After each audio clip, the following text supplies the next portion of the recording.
This is Paul Johnson with the Optimistic American. Today, I'm on the show with my business partner, Dave Berg. Now, Dave is one of the most exceptional guys in the country in talking about leadership.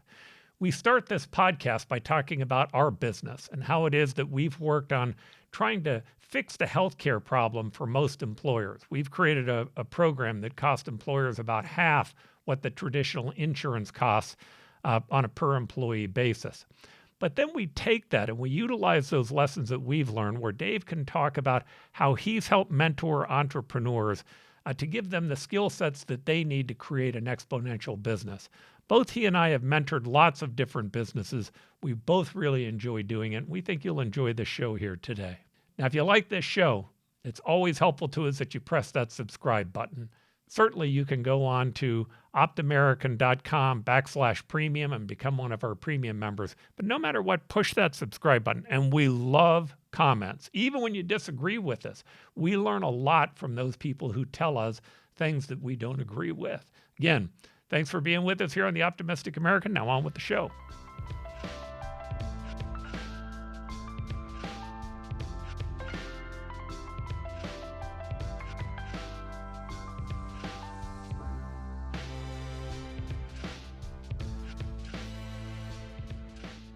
Dave, welcome to the Optimistic American.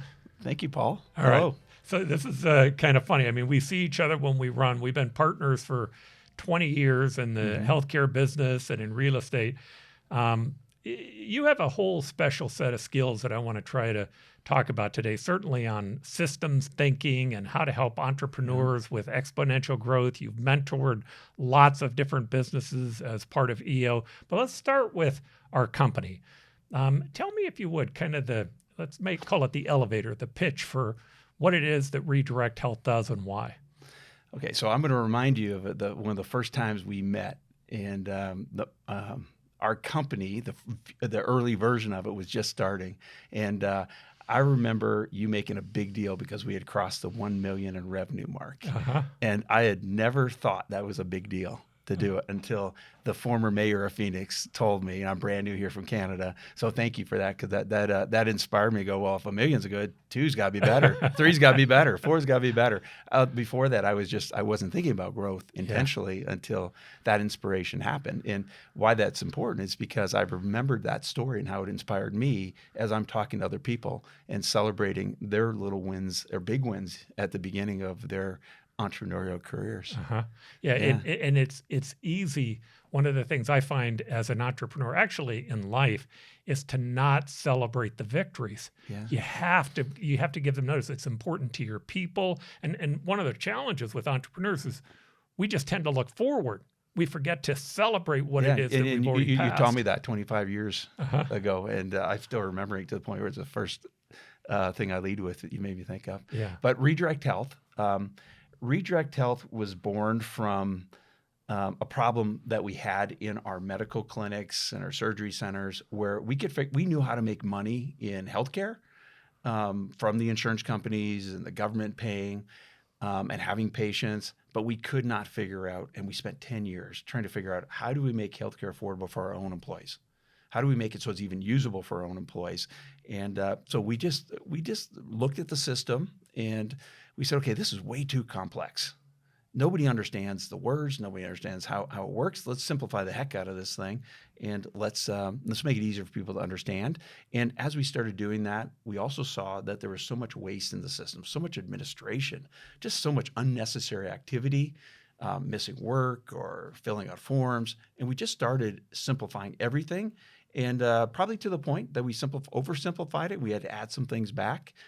And but the way we think about healthcare today is, look, every health plan out there has the same four main components. There's an insurance company or risk-bearing entity.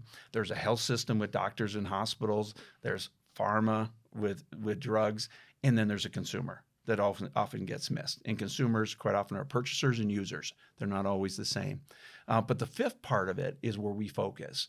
So those four parts are always going to be there to some degree, and they're not that different, in my opinion. But the middle part, the logistics part, is where I see there needed to be some huge innovation in order to make healthcare work for the consumer.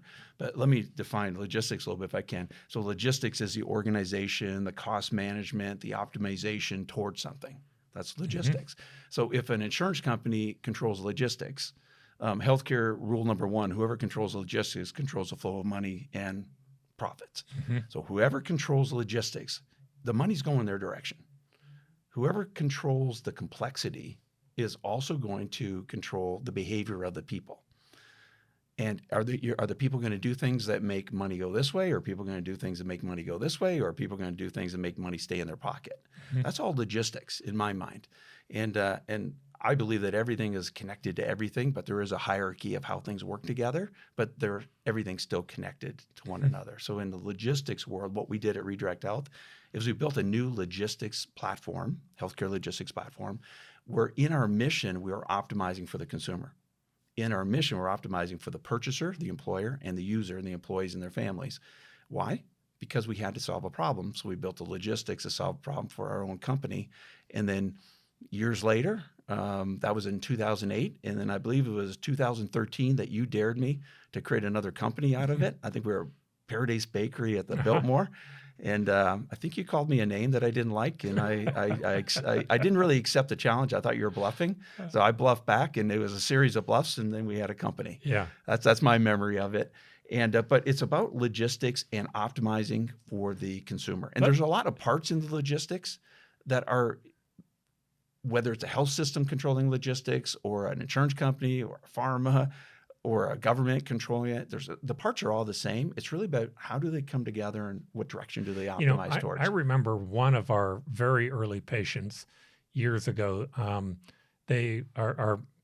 person on the phone, our doctor on the phone, had told them to go get a lab test. And in the lab test, the proteins were high. They sent them to an oncologist, found out the person had cancer. What struck me, though, was that we got this pre-authorization bill. I think it was for $125,000 plus the doctor's $20,000 that was going to be on top of it. So we couldn't read the bill. We didn't know what the items were. We go back to the oncologist. He hadn't read the bill. He didn't know what was on it. So he had to go talk to his billing person to give him the answer. And when he came back, he said, okay, look, we're going to go ahead and have this person come into my office. Instead of this costing you $140,000, $150,000, I'm going to cap the cost at $25,000. So I remember the story and the person. Her name was Diane, and she worked for us in the early days, probably 2008, 2009. We're still trying to learn how this works, and her husband was very, very sick, and he had probably had months to live. He had months to live, and so she had to take care of him. And she got a cancer diagnosis, recurring cancer diagnosis, and so it was recommended for her to go on a treatment regime that was going to cost about $100,000, but it was going to make her very ill, and she was going to have to miss work, and she was not going to be able to spend the kind of time she wanted with her husband in his final 3 months. So we called the oncologist and told him the whole picture. This is what we're dealing with Diane, and he was like, immediately said, okay, we're not going to do that. She's got to be with her husband. She wants to keep working. She needs them. She needs money to live. And so he changes the medication regime that was going to cost about $100,000 and give a lot of side effects and take her off work and totally disrupt a very disrupted life already. And I believe the number was $6,000 to $8,000 over 2 months with no side effects. And when we asked him, because we didn't want to compromise her care, that just seemed really strange to us that we could change the side effects and the treatment that dramatically and the cost so dramatically. And he said, no, after thinking about this is a better course of care for her. And this is what I should have recommended in the first place. And I got to know that doctor, and I've talked to him many times since. And we've had conversations about, like, why do our minds as doctors go to that other option? It's because the logistics of healthcare today in the United States points towards the more expensive things. So we get used to it. It becomes a standard of care. It becomes what everyone else is doing. So we lose our ability to, our habit, let's call it habit, because the ability is always there, but our habit to fully think this out. And we had further conversation about how that doesn't happen with our own family. right? We do not stop thinking about what's the best course of care for this family member, but we do when it's a patient that we're earning money from, because we let the government or the insurance companies or the health systems, somebody else who's controlling the logistics, get in the middle of it. And it's not so much they tell us what to do, but habits form. So on and it logistics, becomes easier. Place of care matters. Talk about that. Yeah, definitely. You can get the same care. Let's just take a medication. I mean, I could show you thousands of examples of medications, thousands and thousands, tens of thousands, where that medication would be under $10, under $5 at one pharmacy, and another pharmacy across the street, it'll be $400. It'll be 100 times more expensive. And you might not notice it because maybe an insurance company is paying for it. Again, there's a situation where the logistics and the complexity of it is driving behavior in a way that creates the flow of money the way that's beneficial for whoever owns the logistics. I will tell you that a small business today has no chance of navigating healthcare in America if they don't control logistics, or they don't have a logistics system that is designed for them. You cannot delegate the logistics and the optimization to an insurance company or a pharma or a big health system. And so when you start to think that place matters, and you know that you can find dramatic differences in brand versus generics. Yeah, I'll tell you another one too. We've seen this happen so many times where we've got an urgent care in independently owned urgent care in a rural community, and just south of Phoenix here. And a normal visit there would cost something like $100, $150. That same urgent care got purchased by a big health system, and now the same visit costs $600. I mean, it happens all the time. So did the place of service change? It did on the billing form, because now it says hospital instead of clinic. So the place of service is not just brick and mortar difference, it's around who owns it. So as soon as a hospital system or an insurance company owns it, expect costs to go up dramatically. And I don't mean 10%. I mean 3 times, 4 times, 10 times. There's a fascinating conflict also between the user and the consumer generally in a business, right? The business is paying the cost of the premium. Purchaser, user, employer, employee, yeah. And talk about that conflict, if you would, and why that matters, or why that should matter to an employer. So if you think about anything else in life, if the purchaser and user are separated, the decisions are different. But you just think about a teenager. If she's buying her own phone, what she needs and the case and the bling and all the accessories that go with it are probably a little different than if you're buying the phone for her, right? And we've seen that with children, especially parents and child, right? Our children always want more when we're paying for it than as soon as they have to start paying for it themselves, they get a little stingier, right? That's just human nature. And we see that in healthcare too, where if somebody else is paying for it, might be a concept of I've got to get the most out of it, right? That's how they might think. Or it might be so complex they don't understand that because somebody else is paying for it, they don't have the visibility into it, and they might make a perfectly great decision if they knew at this pharmacy this medication is $2, but at this pharmacy the medication is $80. If they knew that, a lot of people, regardless who's paying, would say, "Well, I'm going over here." For the $2. There's no way I'm paying $80, or I'm letting somebody else pay $80. But if it's hidden, and it's hidden because there's not transparency, and it's hidden because you have a purchaser and you're the user. In healthcare, it's very hard for the purchaser and user to be the same party. Though when they are, the power is incredible. When employer and employee work together, purchaser and user work together, or they are the same person, and they apply just basic critical thinking to it, common sense thinking, they gain a lot of power that they've given up when they allow themselves to be separated. All right. So the Redirect Health product today is $375 for $2,500 deductible. Is that right? We have many different plans depending on the size of the employer and individual. We have a 2 to 19 employee plan, which is going to be different than if you got more than 50. So we've matched the plans up and the pricing based on the market. And so one of the things that we do so differently is we always start with the budget. When we're working with small businesses, I want to start with the budget. And we know that a bigger company or in certain industries, they're going to have higher budgets. So let's start with that higher budget. And we can always take stuff away. And let's pack as much in it as we can that's valuable to that company. But if somebody's got a limited budget, and that budget might be $400, $500 a month, and we can pack a lot of stuff in there for that. I never want to put everything in there and then price it, because now you might get a $900 a month product where 400 of it is just irrelevant benefits you don't need. That benefits everybody else, but not the purchaser or the user. But we might have other companies, smaller companies, that need a budget of $150. So we start with the 150, and then we say, what's the most we could pack in that's relevant for that company? And that means there's some things that we leave out because maybe they're very infrequent for this market, for this workforce. They're very infrequent. Maybe they're very expensive and they drive up the costs. But maybe because of the wage level of the people, there's government programs that would pay for those things anyway. So it'd be kind of silly or at least low value to include that in the health plan if resources are limited.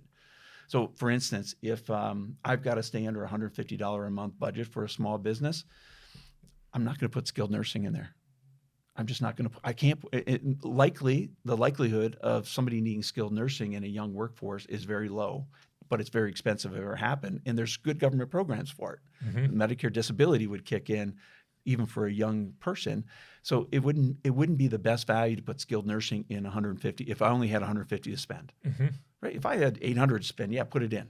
Yeah, but otherwise I don't. And there's some other things like that too, where there's better ways to pay for it off the plan than putting in the primary plan, especially if we got to hit the 150 budget. And every company has got, size company has got a general range, but every company has a different amount. By the way, I want to hit on the public policy side of this, because I think the point that you're on would lead some people to say, well, why shouldn't all plans have a standard benefit? All right, that was kind of the idea behind Obamacare. Well, the reality is in plans that all have the same benefit, they cost about $700 a month with a $6,000 deductible. So what happens in that environment? Well, you go into an employer, let's say he has 80 stucco guys working for him and 10 people in the office, and the 10 people in the office make $100,000 a year, and the stucco guys make $35,000 a year. Well, if the employer covers half that premium and says to the employee, you cover the other $3,500, and then you're going to have a $6,000 deductible, that's not a good decision for that employee to make. It's an illusory benefit. That's right. They won't use it. But on the other hand, what that then does is they end up utilizing either a hospital room where they can go into for no cost, or they utilize their workers' comp. So an employer providing those upfront basic benefits to employees actually can keep them out of the hospital, can give them benefits to deal with the traditional things that most of us have to deal with in a doctor's office as opposed to an emergency room, and they don't overutilize their workers' comp. So to me, it's elitist when you say, well, you should have everything packed in, even though those employees may never use it. And in fact, what you're doing is you're cutting them out from having anything. That's exactly what happens is you have a much greater percentage of people have nothing. If you start putting too much into the plan, you force too much into the plans. But it also means if you force things into the plans, the providers of those services, how good would it be if the government mandated that they had to buy whatever product we sold? All right. So now what I want you to do, if I sold these pens and the government mandated that you had to have a blue pen and it had to be like this, I'd make a fortune off blue pens that look exactly like this. So the same thing with healthcare. Anytime the government's going to mandate that somebody buy something, you're going to have higher costs. So you and Janice and I built this company, but you were definitely the driving power behind it. So here's my question for you. I know that you spent a lot of time, both of us have spent time mentoring young businesses that are coming into business. You spent a lot of time in EO, the EO organization, Entrepreneurs Organization, which I'll let you explain that in a moment. But what I'd like you to do is to think about the struggles and the challenges that you have, and then the employers that you're watching that go into EO, and talk about them for a moment, the struggles they have, the things that you're seeing from them, the most common issues that come up that you have to help them address in mentoring them. Okay. So Entrepreneurs Organization, it was founded as Young Entrepreneurs Organization back in the 80s by Vern Harnish, who's a dear friend of mine to this day. And we didn't drop the Y because we all aged out. We didn't think that we were going to get old, so we changed it to EO, Entrepreneurs Organization. And I've been part of that for since 2000 now, so 24 years. Someday it'll be VOEO. Yeah, very old. Yeah, someday. And although you're getting young people in all the time. But yes. And so we've also had a coaching, mentoring program called Accelerator that started about 14, 15 years ago. And I started for 1 year. I was just going to do 1 year and do my stint and get out of there. But I really fell in love with it. I really like talking to entrepreneurs who have already pulled the trigger and now they're trying to figure out where that bullet's going to hit. And they got to move fast. I am terrible. I do not have the patience for somebody who's deliberating on whether to start a business. But once they've started a business, I love it because now I can be myself and I don't have to go backwards when they start having doubts. I mean, these people are in already. Now they got to figure out how not to go broke. And I love it. And over the 14, 15 years, I have seen an incredible change in the use of technology in a good way, where people make more money with less expense and less employees. But on the other side of that, what I've seen is leadership is harder to develop when you have so much technology because you're not dealing with people, you're dealing with technology. And so if we go back to, we're old enough to know that we had this mindset, we started our business, that if we ever want to make more than, pick a number, $40,000 a year, we better hire somebody, right? Now the kids coming out are thinking they can make $1 million before they hire their first employee, right? And it's just a different mindset. So the pressure on us to actually hire people and get burned by those people, hire the wrong people, have to fire people, have people steal from us, have people not do the things that we wanted them to do and cost us a lot, the $100,000 mistakes. We had to go through all that in the early days of starting businesses. That's the starting point. It's a starting point for us. Yeah. It's not today. Today, they don't have to do that. So they get to the point. We never could afford houses or kids or, right? We couldn't afford cars until we had to hire employees so we could afford our house. Fractionalization. They're buying a fraction of other people's time. Today, times. the younger entrepreneurs, they can make so much money. They can afford a nice house, a nice car. They can start a family, and they haven't had an employee yet. So then when they do start hiring the employees, there's a little more at stake for them than there was for us in making mistakes with those first employees, which we all know we're going to make. We are going to make so many mistakes with our first employees. But that's where our leadership develops, is there. So is with those mistakes we're making with having to convince somebody else to take a job for this amount of dollars and then to show up to work on time and don't leave till now and do this work that they might not want to do. Right? That's leadership. There's some management there, but we all learn sooner or later that if I can get the right team on board where I can cast vision and they want it, that's a lot less of our energy if they're being pulled into our vision than us managing them into a job description. Would you say to build a exponential organization that you could do it all with technology, or at some point do you have to have some employees? You know who speaks to this the best is Salim Ismail, and he's got a book called Exponential Organizations. There's version 1 and version 2. Obviously, version 2 is going to be more update. But he talks about the starting with a massively transformative purpose, something that's big, and you might not be able to attain it right now, but it's directional. And then starting with the different things. I'm not going to go through them all, but Exponential Organization 2.0. We'll put that up on the Salim show Ismail. notes. It is awesome. And what he'll talk about is the principles of an exponential organization. And every one of those principles, including the massively transformative purpose, the MTP, start it now and just always have a placeholder in your company for it. And your company will have the chance of being exponential. And Peter Diamandis makes the point very clearly, as does Salim, that at the beginning of an exponential curve, it looks very much like a lousy linear curve. So the only way you know the difference, really, the best way to know the difference between a lousy linear curve that's not going up high, going up fast, everyone can see this linear curve, but what about if it's a lousy linear curve versus an exponential curve? The difference is, what are the principles in place or not? Are they there or not? If they're there, you got a chance. If the exponential principles are not there. Because it does sneak up on you. It looks linear until it's not. Until it's not. Yeah. All right. So leadership is going to play a role in building that organization, as is, by the way, that is a great book. One of the principles that they have is the ability to scale may be employees, but it also may be contracting out, or it may be working with other vendors, or it may be working through technology. But in most of those businesses, at some point, they have to deal with employees, and that means they have to deal with leadership. So let's spend maybe a few moments talking about it. I love the fact that you developed the 10 steps for leadership. And if I didn't have to hear them almost every single week, there's no way that I would go over this. But we are on a podcast, and it's important. And I don't even know what the 10 steps are. I just make up a number, and I can keep going. But there's leadership principles that matter. Start with waiting. Okay, so. What do you mean?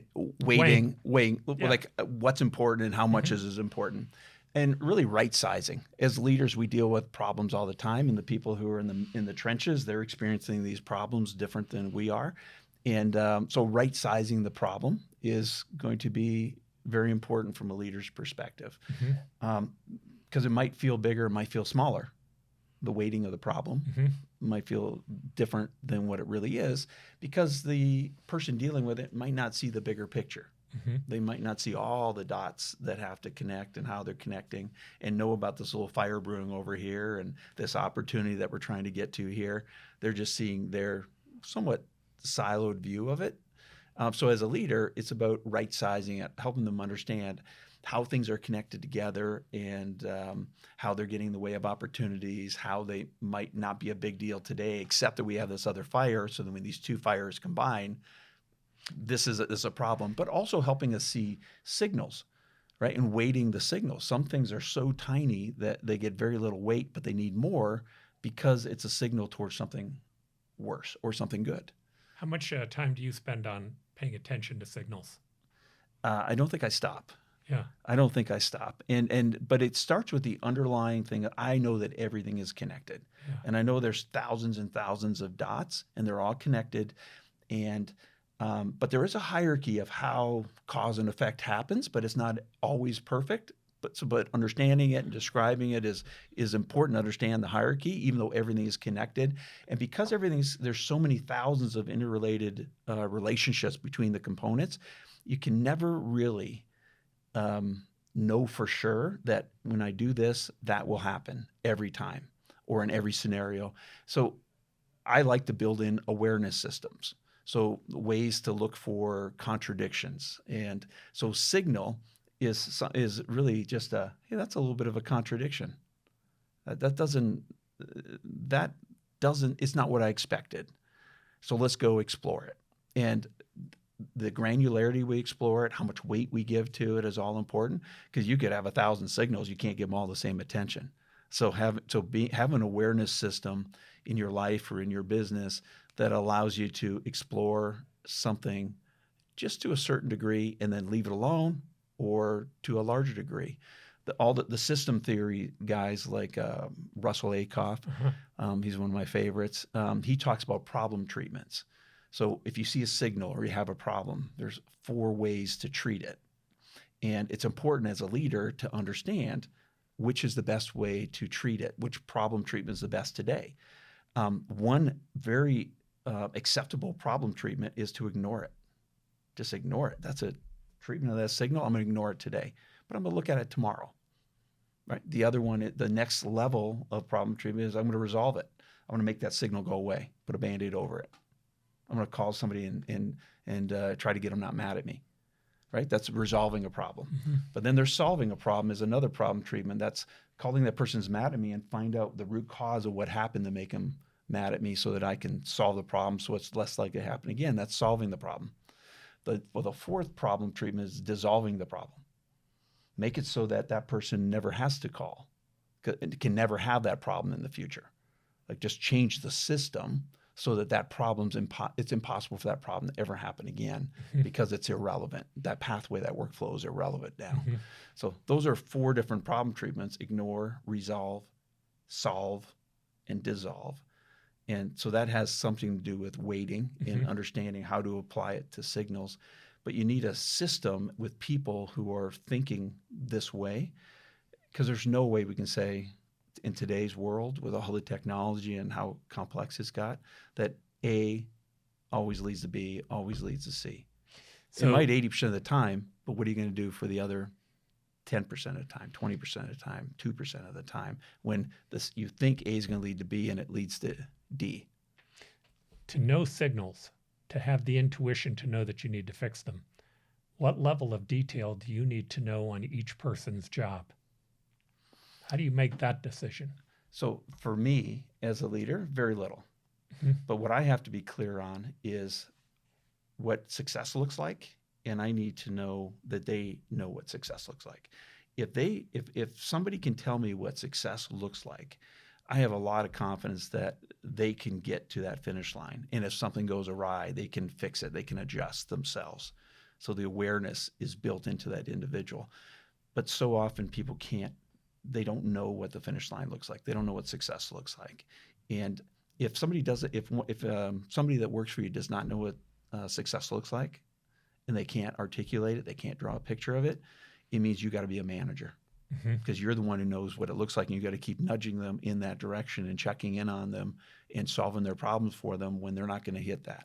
But if you can get them as a leader to understand what success looks like and make sure they're motivated and inspired and they understand how it connects to other things, this finish line, don't be surprised if you don't attract more good people who want that kind of clarity to get there.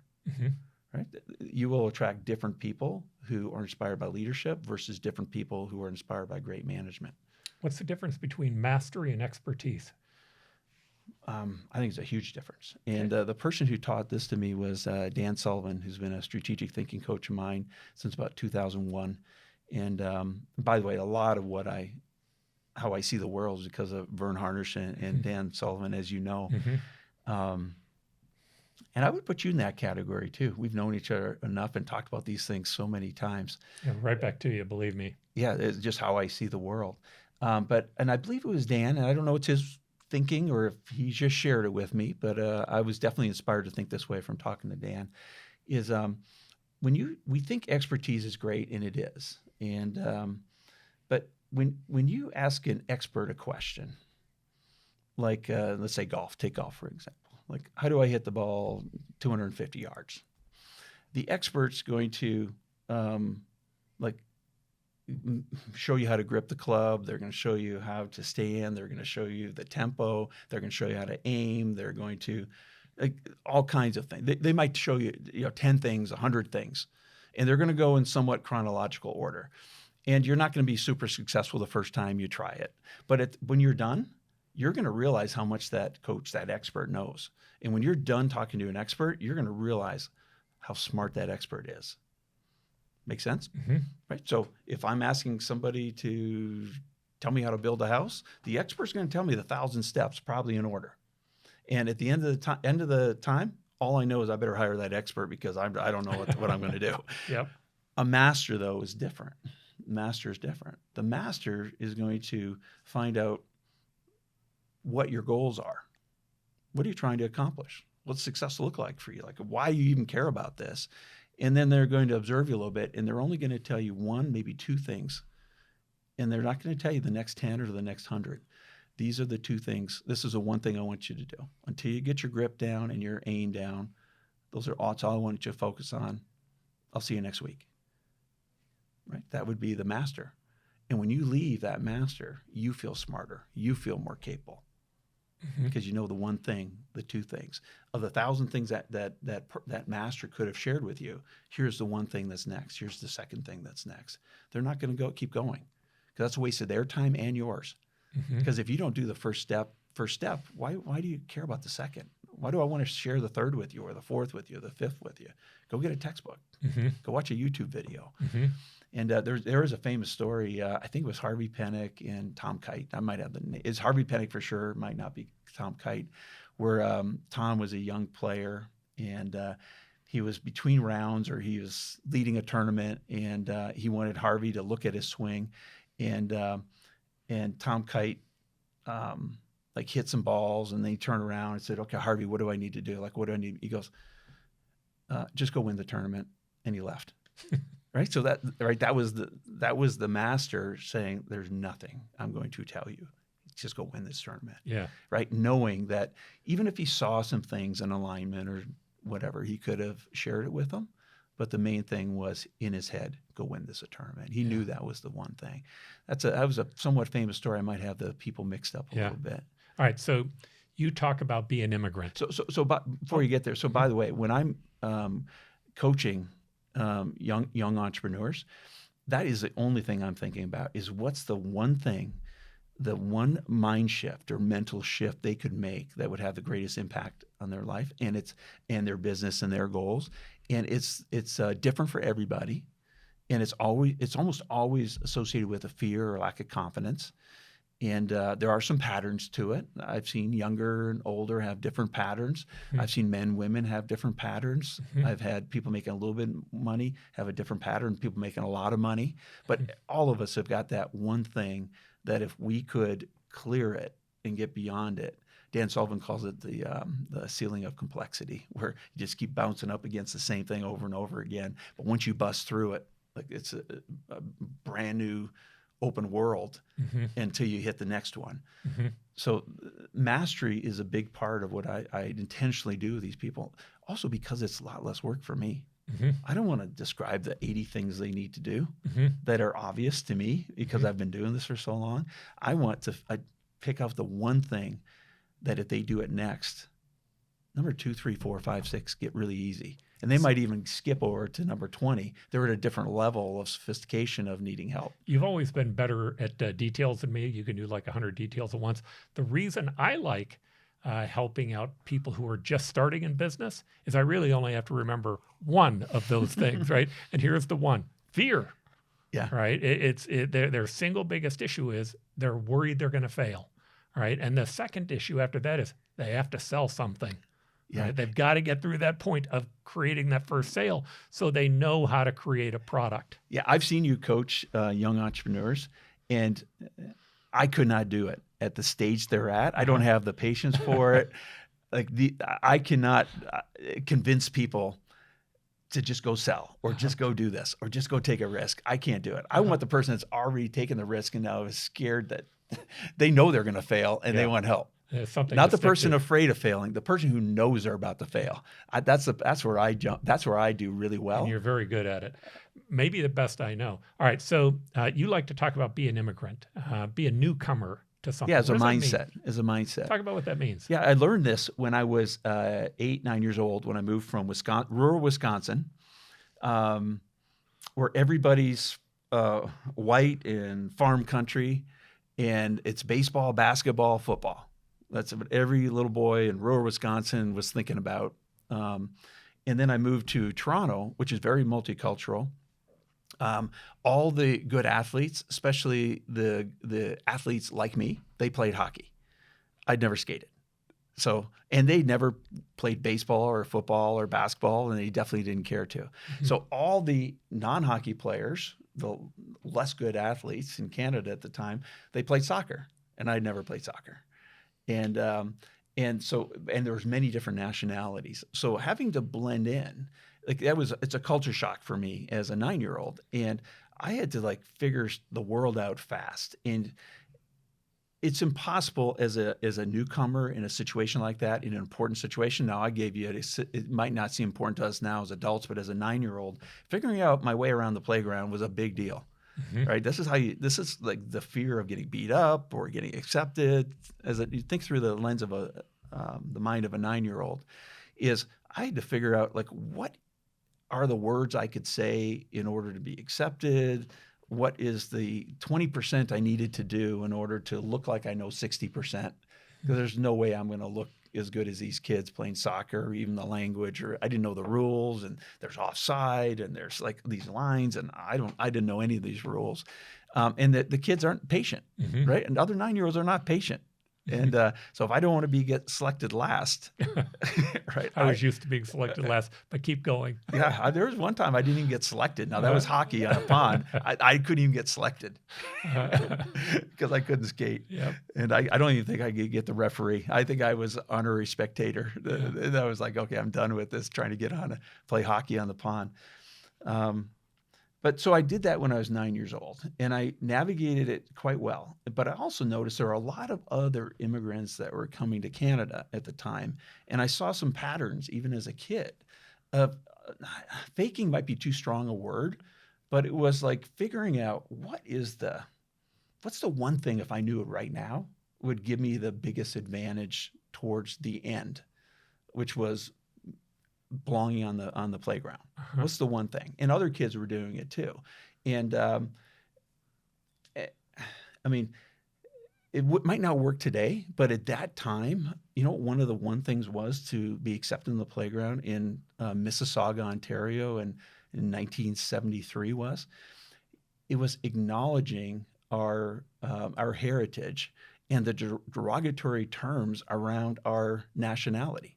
So Yankee was a very derogative term. So I learned that I had to accept being called a Yankee if on the playground, and them making fun of my American accent when I was there, and I had to accept it. And that was part of the 20% that allowed me to be accepted on the playground, is I just had to accept it. And I saw that with others too. I mean, some of the things we called each other, I'm not even going to repeat it, but it was part of belonging. And it wouldn't fit today, but at that time, I had to learn it to belong. And so now let's fast forward to when I was 31 years old. I'm practicing I'm practicing in Toronto for 5 years, and my wife had just finished her residency, and we decided to move to Phoenix. So when I moved to Phoenix, I'm thinking, oh, this is going to be a pretty easy switch, Canada to the U.S., except now I'm in healthcare. And there was no way I could understand healthcare when I moved here. Like, I'd practiced 5 years in Canada. I didn't have a clue how things are working here. I didn't understand the words. Dang, it took me 10 years to know the difference between a copay and a coinsurance. And I'll bet you there's lots of doctors today don't even know the difference. And it's material and how people pay. So I applied the same sort of thinking, is what's the one thing, if I knew it right now, would accelerate my learning in the future? And fortunately, I learned it. Unfortunately, it's not good for the consumer. But the one thing I learned was the system was not designed to help the consumer, to help the purchaser and the user. The system was designed to separate the purchaser and the user, so they made bad choices. So they were scared all the time. So they were fighting each other. So they spent more money. And there was there was no transparency. So that was the one thing. When I learned it, it took me 10 years to really get that through my brain, that this system is not designed to help the consumer. This healthcare system in America is designed to extract money out of their pockets and have them not see how it's happening so complex. Once I understood that, that's the one thing that... I went on your board 20 years ago, a long time ago, on your healthcare board for your primary care company, and then we created this thing together. The one thing that you knew early on that took me a while to learn, especially being in politics, is this: the system works great. It actually is an exceptional system. It's just, you got to figure out who it's working for. Right, that's the optimization, right? So that was a big thing, is knowing that when I understood the system is perfect for what it's designed for, who it's optimized for.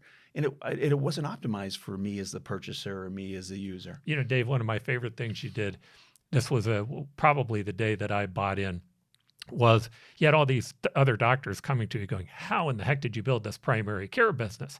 And you would always, and they'd want you to spend days or weeks with them trying to train them and educate them. And you didn't really have the time, but you were too nice, maybe the Canadian in you, to tell them, I really can't do that. You'd walk them up to the window and you'd say... I had somebody offer me $350,000 a year to consult with them, back when that was a lot of money. Yeah.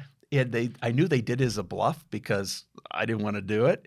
But that was the number they threw out. And then go keep on your story. But this is how I shut down the $350,000 offer. You just stopped your ability to run for office when you said, I remember when 350,000 was a lot of money. Just so you know, you're out. I know. But I mean, it was like tens of millions. Right. It was a lot of money. But in any event, you'd look out the window and you'd point to the doctor standing next to you. Say, see all those spots right up front that have the shade on them? They'd go, yeah. They'd say, all those spots are the customer spots. See those spots way, way back in the back? And they'd say, yeah, those are my doctor spots. Go back to your office, put all your customers up front, put all the doctors in the back, and then I'll talk to you about helping you out. You didn't have a taker. No, not one. So that was me practicing mastery to get out of work. Is I say, because I got some. I wasn't really good at saying no to people, and very well-meaning people who had very good missions and wanted to help people would ask me to help them a lot when they saw what we were doing. Especially, we got some awards, the Level 3 NCQA Patient Centered Medical Home Award, which is impossible to get, and I still don't know how we got it. So I got a lot of interest in helping them do it, but I didn't want to do it. I didn't have time to do it. I didn't know how to do it. It was an important standard, wasn't it? It was. So it was key. Yeah, it was key. And so what I started with, because it was mindset, it was all about, I point to the spots and said patient parking only, and they were always the best spots. And I said, you know where the doctor's parking is? And the answer was wherever they want to park except there. The best spots were right there. And it was a mindset thing. And I've got some pictures where I'm over it now, but there was a time period where I'd go to hospital parking lots and I'd take a picture of the front door with all the doctor parking only signs in front of the just to prove my point. And you got to change all these signs. I'd show them a picture. See all these signs here? You've got signs like this in front of your hospital. You got to change them all to patient only, patient parking only. I can't tell you how and many not times one of them could do it. I would drive around a doctor's office 4 times trying to find a spot, right? And their answer was, well, that's great. That means we're busy. Not for me. What that means for me as a customer is I want to go find somebody who I matter to them. Right. And that one of the key things that you used to say was, look, not everyone knows what a good outcome is. Oftentimes it takes really good doctors to know what a good outcome is, but everybody knows what a good and bad experience looks like. Yeah, definitely. And we found that when we did surveys all the time.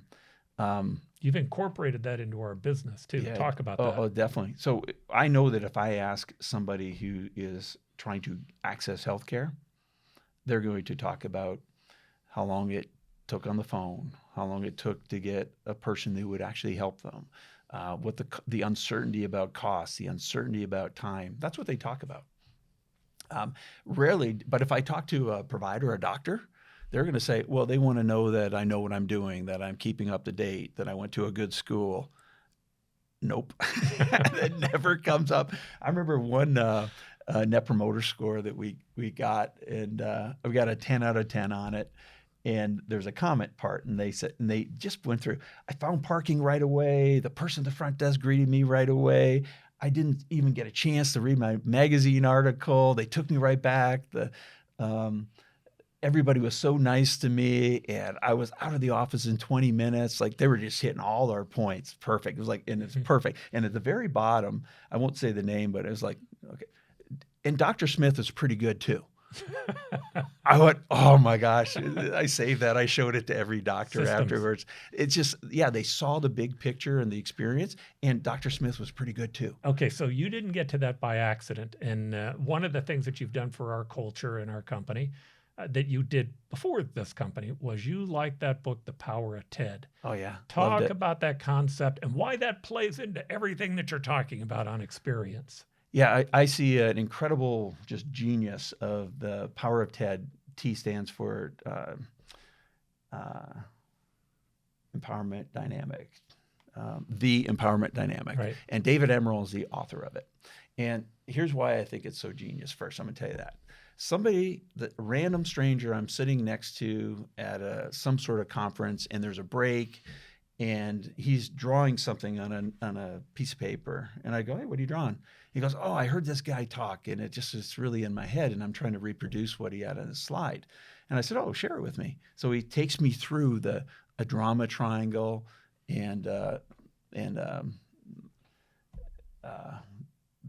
what would he call it?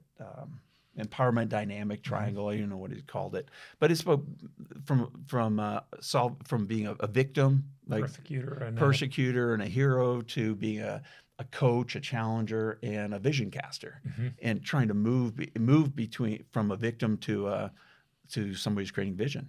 And he's drawing this for me. I go, oh, that's brilliant. And and he tells me from the book, The Power of TED. So I'm thinking about this thing a lot, and I draw this picture, and Dan Sullivan this was a time where he was like talking about having a graphic designer to take your ideas and drawings and making them real. And so I went and hired somebody at Fast Signs, I think, who was a graphic designer. I said, will you take this drawing and just put it here? Now, I've not read the book yet. It's just a guy explained it to me sitting next to me, a stranger. So I drew the drawing. We still use that drawing today. The thing that was so genius about David Emerald's book is the book is almost identical to what I drew from somebody sharing with me. Think of that simplicity that has so much meaning in it and its applicability to everything in our lives and our business, to the point where it got a little bit humorous in that I made it mandatory reading for everybody, and it still is today. So this is 12 years ago. Mandatory reading, you can't get hired. Right. And we're going to ask you questions about it. And overwhelmingly, people say, oh, man, that's a great book. It helped me with my husband, helped me with my wife, helped me with my kids, helped me with my neighbor who I'm fighting with. It helps us see the world through the lens of a creator, knowing what we want, versus the lens of a victim who's experiencing problems we're trying to get away from.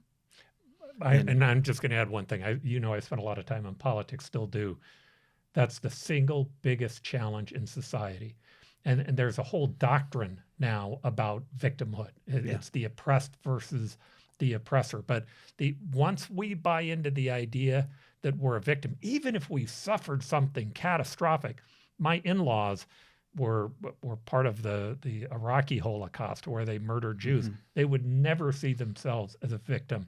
They see themselves as a survivor.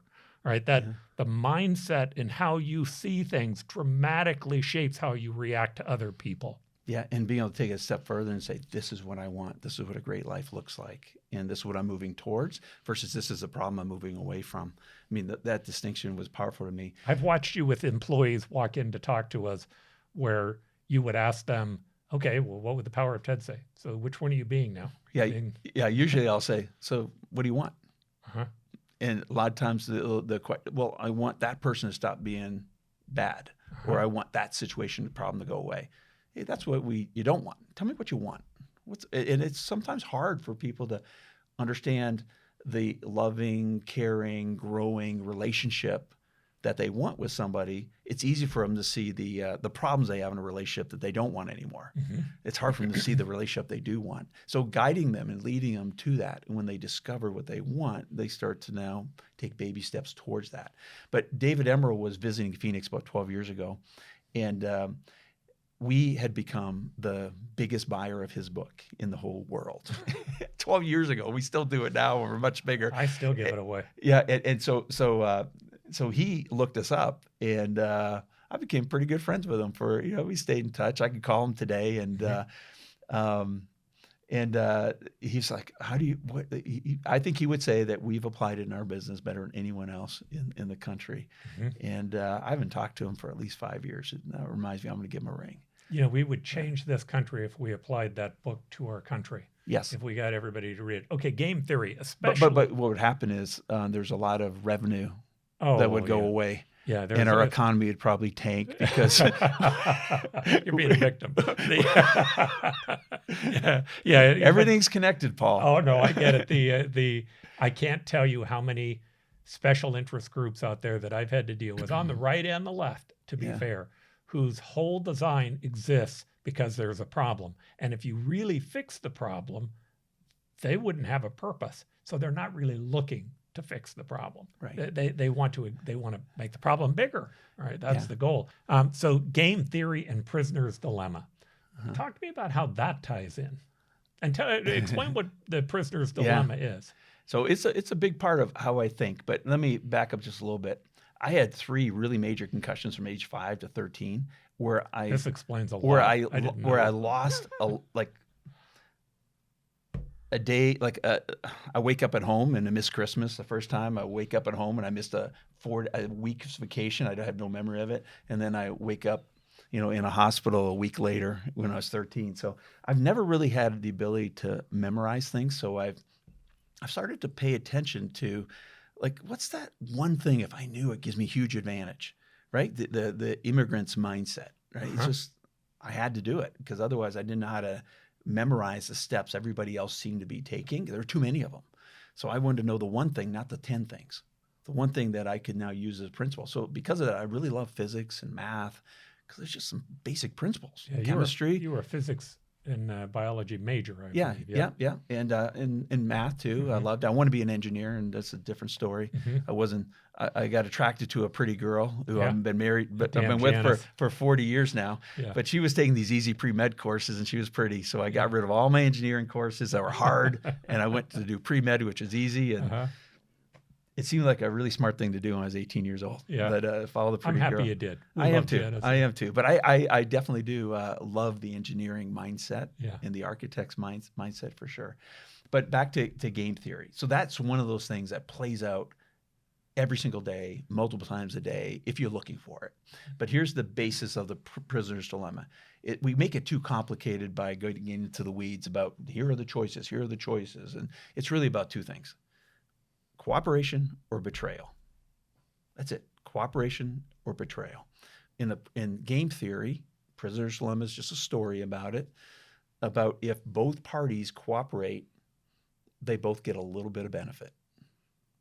If one party betrays, though, the other party gets hurt really bad. And what happens is the prisoner's got to figure out, am I going to cooperate or betray? But because if I cooperate and the other person betrays, I get hurt bad. But if I both cooperate, we both get a little bit of benefit. So if we knew the other person was going to cooperate all the time, we'd cooperate. But if we weren't sure the other person was going to cooperate, we got to betray them before they betray us. And then we both get a little bit of penalty.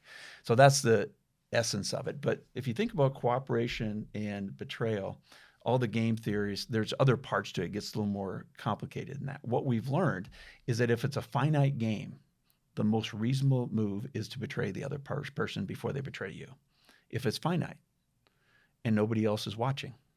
However, if we know that the game is going to keep going, it's infinite, then cooperation makes sense, especially if other people are watching. Because if you see me betray somebody, it's going to now increase the likelihood you'll betray me in the future. But if you always see me cooperating and there's no end to our game, you're going to cooperate too. And with cooperation, we can have collaboration, we can create innovation, we can do some big things. So a big part of leadership is to set up an environment where people see it as an infinite game of cooperation and be aware of the signals that might tell you that somebody is more likely to betray. Right? So if somebody if somebody loves their job and they've been there a long time and they want to be there a long time more, that's a person that you can count on to cooperate a lot more. You can also help your friends and employees not betray, right? I mean, they come to you to tell you something bad about the other person or something that they're trying to undermine the other person on. Yeah. So from an employer's perspective, I never want to do the traditional firing of, hey, Paul, you're not cutting it. I'm going to have to let you go. I never want to do that. I'd much rather say, hey, Paul, we're just not getting the results that we both want. I'm going to go a different direction, but I want to make sure I support you. What does that look like? What do you want to do next? What can I help you with next? Right? So what I'm doing is I'm creating the infinite game so that I can increase the probability of your cooperation. I'm not cutting the game off. Now I got to deal with betrayal, the increased probability of betrayal. Right? Doesn't mean it's going to happen. Come on. If we're never going to work together, never going to see each other again, the probability of betrayal is much higher. That seems like a terrible life to me, to have to worry about all the spots around me where the probability of betrayal is harder. I'd much rather have the probability of cooperation be great all around me, so I can focus on going forward to bigger, impactful things than looking over my shoulder all the time. What are the 3 conversations you need to have? So you're referring to just how I think about. okay, so here's the starting of it. Sometimes we have hard conversations, and the way to get around a hard conversation is to master the first line. If you can master the first line, the second, third, fourth get easier. So the three conversation, I just told you the third conversation, right? And I started it with, we're not getting the results we both want. That's a very easy thing to say. I'm going to fire you is a very hard thing to say. So I just made that conversation easy for myself by saying, hey, we're not getting the results we want. We both agree. I'm going to go a different direction. I'm going to go a different direction. I want to make sure I support you in everything you want to do. And we don't have to figure it out today. But you've got a friend who cares about you, right? But it starts with, we're not getting the results we want. So I call that conversation, the third conversation of three, we're not getting the results we want, right? So I call it that because once I say those words, the rest just flows. It's easy. The conversation before that, though, I call the, hey, this relationship isn't working anymore conversation.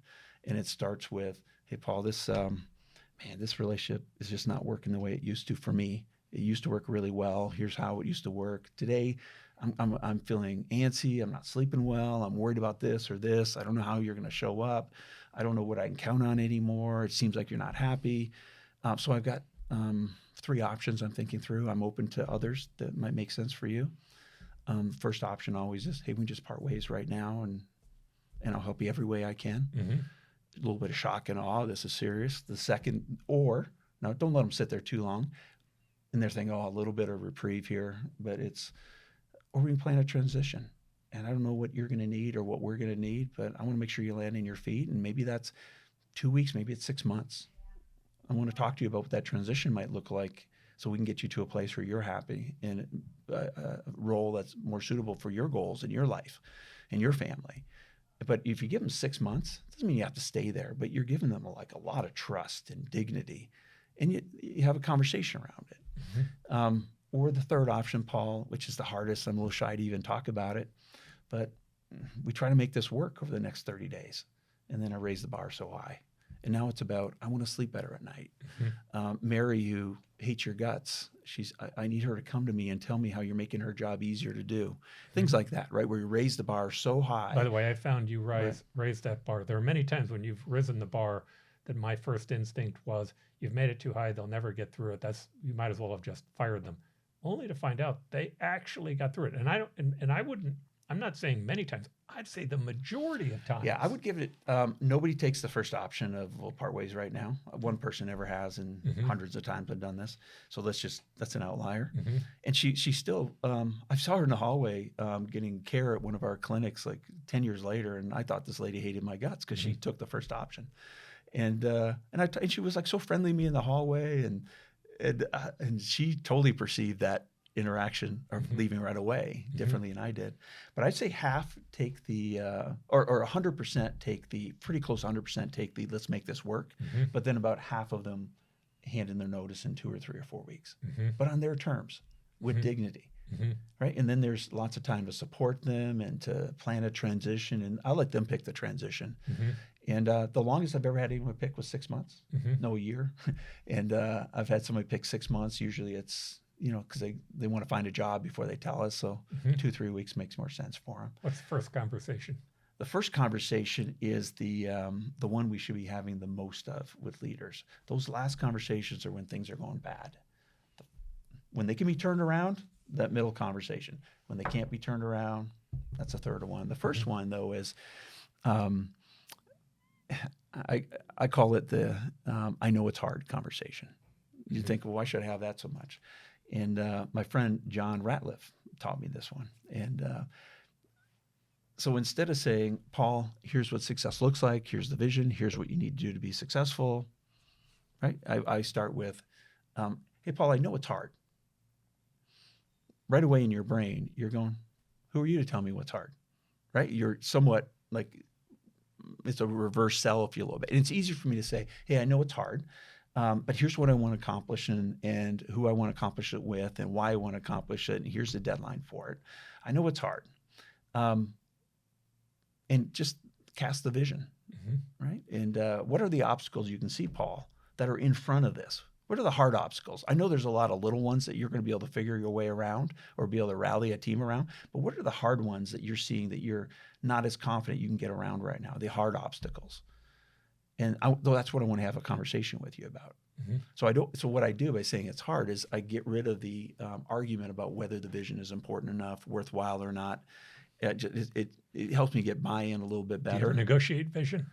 No, I don't negotiate vision, but I collaborate on forming it. But then once it's created, it's not about the negotiating the vision or letting up in the vision. It's about talking about the obstacles that are in the way. And sometimes the obstacles are too extreme or too expensive to get around that we might change vision. So negotiating vision is different than changing vision. Okay, so negotiating vision, you say think, plan, act. What does that mean?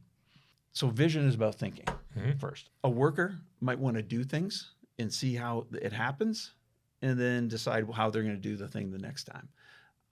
I would rather somebody ran the simulations. I'd rather they start with thinking about the vision, getting clarity on the vision, thinking about the hard obstacles and the easy obstacles, but really thinking about where they need help with the hard obstacles before they even get started.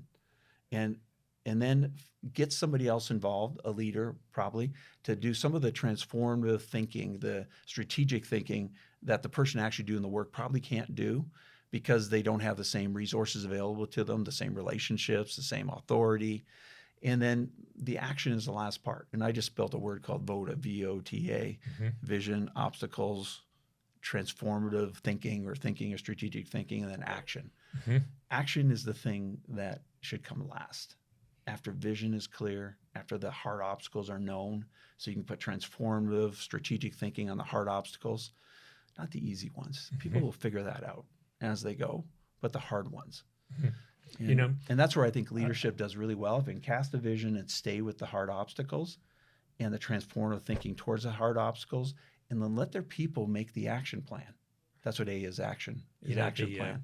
There's lots of negativity around having meetings. You can read 100 books that say, why meetings suck.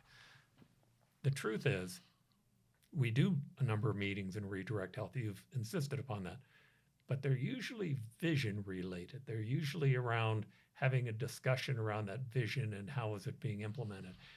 To me, one of the things I've learned is that saves a tremendous amount of time on the back end with employees' time. Yeah, I do. I always want to clarify that the vision is known. And, you made me think about a word because I didn't like the word negotiate vision, but that doesn't mean that vision doesn't change. And it does. And it doesn't mean that it doesn't get recasted with slightly more detail or more weighting over here or some filling in some gaps. So I'd rather think about recasting vision versus changing it, recasting vision versus negotiating. And it might look like to the other party that they were able to negotiate something. But most times, if you do it well, you've just recast the vision and you filled in with more detail an area that was a little too vague. Talk about how you use the scientific method. So the scientific method is basically, the concept is, in a simplified version, is anytime you have an opinion, to go out there and run an experiment to prove yourself wrong. And if you can't prove yourself wrong, then your opinion is more likely to be correct. So that's the style of doing science. It's not how we talk about science today. Today we tend to talk about our opinion first and then try to run experiments that prove our opinion right, or try to get data or get polls or census to the more people I can say I'm right, that means I must be right. Scientific method's the opposite. It's around, I have an opinion. How do I find the scenarios where there's contradictions to it and run experiments to it? And if most times you should be able to find some scenarios where your opinion's wrong. If you can't find any scenarios where your opinion's wrong, you're probably just being hard-headed. So that's how I think about the scientific method, and everything is more around my opinions. I don't like running science experiments. That's not really my thing. Maybe I did when I was in college, but I love running the scientific method on my own opinions. And I do it all the time. It's instinctive. Like I love doing it. It's a form of just playing with an idea, playing with an opinion, and seeing if I can prove this thing wrong. Okay, so with all these things that we talked about here today, I wish we could have spent more time on them, because each one of them definitely you could dig into more than you did, because I've watched you do it. We talk a lot about leadership style. There are lots of different leadership styles. There's the authoritarian, there's the democratic leader, there's literally, I think there's 9 different leadership styles that you can really categorize. Which one do you use? How do you see yourself? I'm the lazy, effective leader. Does that seem to apply with what you see? Well, I'm looking for the easy, I'm looking for the easiest way to the inspiration of somebody else to want to be better than they would want to be on their own, in a direction that is beneficial for them and for me. So I think the mistake of saying what type of leader you are, not you, anyone, is different situations need different types of leaders. Mm-hmm.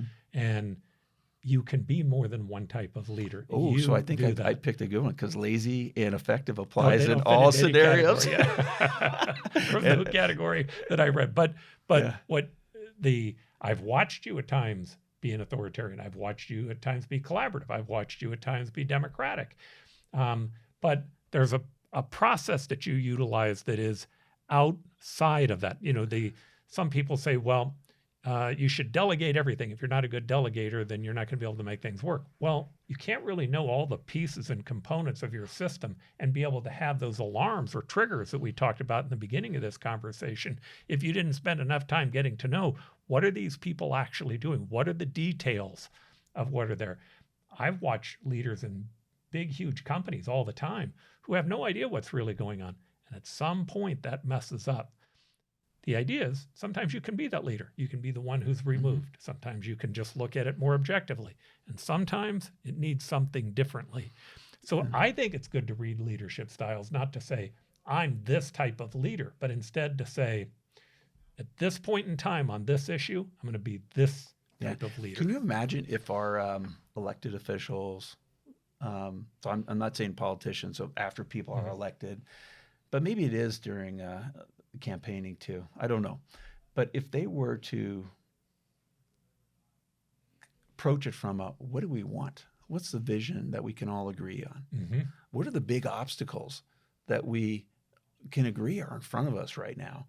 And we might have our arguments over the thinking, the planning, the transform. Like, we might have our arguments there, but there's so many things we could agree on for vision and obstacles if we were to be really honest with us about what we want. That honesty in leadership. And because a lot of times what do we want is we want to get more votes, which doesn't sound good to say it, versus we want this constituent to be happy. People where this falls apart, this concept, is if you're saying, well, the vision is, are you pro-choice or are you pro-life? I can handle that in a second. Right. But what do we both want? But we want to help people not have babies that are unplanned. Can we agree on that? And it might even be one step up, which is, I kind of like my country to work. And we can keep arguing about this one. It's okay that we have a disagreement on this one. But I really like the United States of America, and I'd like to leave something to my children that works. So maybe it's okay that we keep having to work out this difference, because what we're getting is so much better than what we're losing at any given time. If you can get them to that higher level of existence to think about, what do you really want? What do you think you want on this issue? What do you really want? And most of the issues that we're asked to opine on from a political perspective are around not what we want. It's about what do we not want? What problems do we want to get away from, or which problems should be weighted more, right? It's all about the problems. And it's a false choice. Yeah. But we don't have leaders out there asking us, what do we want?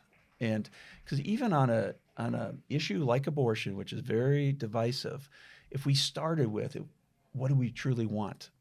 It's not going to be hard to get to.